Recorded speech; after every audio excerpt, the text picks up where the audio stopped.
Hello everyone and welcome back. In this video, I'm going to talk to you about why I would rather be arrested than be Baker acted. So let's just sort of set the stage here. First of all, when you get arrested, it's because an agent of the state, a law enforcement officer, a police officer is alleging that you committed a crime. The police officer is an agent of the state's criminal justice system. When you are being Baker acted, you are also being detained by the state. Now, it just so happens that a police officer, in addition to being an agent of the state's criminal justice system, is also an agent of the state's mental health system. In fact, it's one of the three ways that you can be Baker acted. And remember, that Baker Act is the state taking you. They are detaining you. They're taking custody of you. They are locking you down. And so, based on what I know about the criminal justice system, and I was a prosecutor for a long time, I did a lot of defense work, and I've also had very personal experience with the Baker Act, which I've shared in other videos. Frankly, I'd rather be arrested than Baker acted, and I'm going to share with you why. Now, let's talk about the arrest.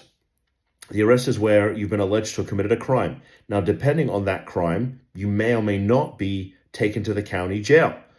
If it's something small like a petty theft, there's a very good likelihood that the police officer is just going to issue what's known as a notice to appear, which is basically a document that says you've been charged with a crime and you need to come to court on this date to respond to the charges. Now, let's just say the officer does detain you and arrests you, and you are taken to the county jail. Now, here in Florida, again, depending on the crime, most crimes have what's known as a scheduled bond. What does that mean? It means that the sheriff has a list of offenses, and for each specific offense, there's a bond that can be posted so that you can get released without even seeing a judge. It may be $1,000 bond or a $5,000 bond or a $500 bond. So you can post the bond. Now, there are some offenses like domestic battery, capital murder, where you're not bondable. Perhaps there was a warrant out for your arrest for a violation of probation. Again, you're probably not bondable. But whatever the instance is, if you get taken to the county jail, you're entitled to what's known as a first appearance. What does that mean? It means that if you are detained in the county jail, you must, as a matter of procedure, be brought before a judge within 24 hours of you being detained and taken to the county jail. And at that first appearance, three things are going to get addressed. Number one, the legality of the arrest. Was there probable cause to even arrest you? Okay. Number two, your right to counsel. You're going to be told you have a right to a lawyer. And in all likelihood, the court is going to at least initially appoint the public defender to represent you. Now, if you are somebody who has financial resources, probably from that point forward, the court's going to tell you, listen, you got to hire a private lawyer. I'm going to appoint the public defender for this morning, but after that, you're going to have to hire a private lawyer because you don't necessarily qualify financially for the services or the ongoing services of the public defender. And the third thing that's going to get addressed is releasing you, or like conditions of release, because number one, if you get arrested, you are presumed innocent. Number two, the county doesn't want to spend money basically detaining people in custody who are presumed innocent, because that is just a horrible use of resources. And three, absent some reason why we would want to hold you, again, maybe it's a capital murder case, something crazy, or maybe there's a warrant from another state outstanding for you, and we're going to hold you, or they're going to hold you until you get transported. But absent that, they want to get people out of jail and just make sure that they come back. And if there's a victim of a crime, make sure they stay away.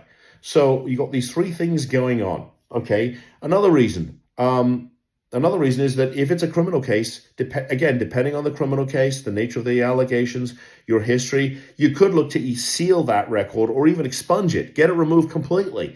So another good reason why I'd rather be arrested, and probably the last reason, is frankly, there's a lot of stigma that goes with the Baker Act. I'd frankly rather deal with the stigma of having been arrested, right? Especially if it's something minor and I can get it sealed or expunged, than someone says, "Oh, he's been Baker acted," because there's a stigma that there's something wrong with you, right? You have mental illness, right? And so when it comes to getting Baker acted, first of all, there's no built-in due process. You're not getting a first appearance. Okay, unless you hire somebody like, us to come along and try and get you out, nobody even knows you're there. So no judge, no lawyer, no testing the legality of the detention. You cannot seal or expunge a Baker Act with one very limited exception, which I talked about in another video. So whatever's there is there forever. Now, it's supposed to be confidential, but again, these things can be found. Confidentiality is not absolute. And then obviously the stigma. These things tend to follow you. And having had my own family member Baker acted, I can speak from experience. Nobody wants to be labeled as somebody who's, mentally ill or mentally unstable. It's a horrible thing.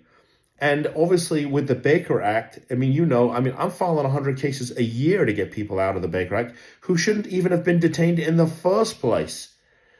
The mental health system here in Florida is draconian and broken. But it is what it is. And unlike the criminal case where you might actually just sort of get a notice to appear, if you get Baker acted, you are going to a lockdown, secure facility, no different than a county jail. Except if you're in the county jail, in all likelihood, you have at least access to the phone. I've seen people get Baker acted who get denied access to the phone, get denied access to family members, get denied access to the lawyer, all of that stuff, because nobody knows they're there. And here's the icing on the cake with the Baker Act. You cannot sue for any of this stuff. Absent you being physically injured, the statute is very clear. The facility, and it's all in all likelihood going to be a private facility, unlike in the criminal case where you have a county jail, a sort of a state actor. You got a private facility here that enjoys immunity just like a state or county government entity. Crazy. You can't sue them for this stuff. So these are the reasons, just a bunch of them, why I'd rather frankly get arrested than be Baker acted. And so if you have a family member who's been detained, as I repeatedly have said, the time to act is now, because nobody knows they're there, and you want to fight to get them out before they go get a court order to keep them for an extended period of time, potentially up to 6 months. And I've seen it happen. So I appreciate you tuning in. If you liked the video, I always appreciate the thumbs up, and if you could subscribe to the channel, that would be wonderful. I would appreciate that. Until next time, see you in the next video. Bye-bye.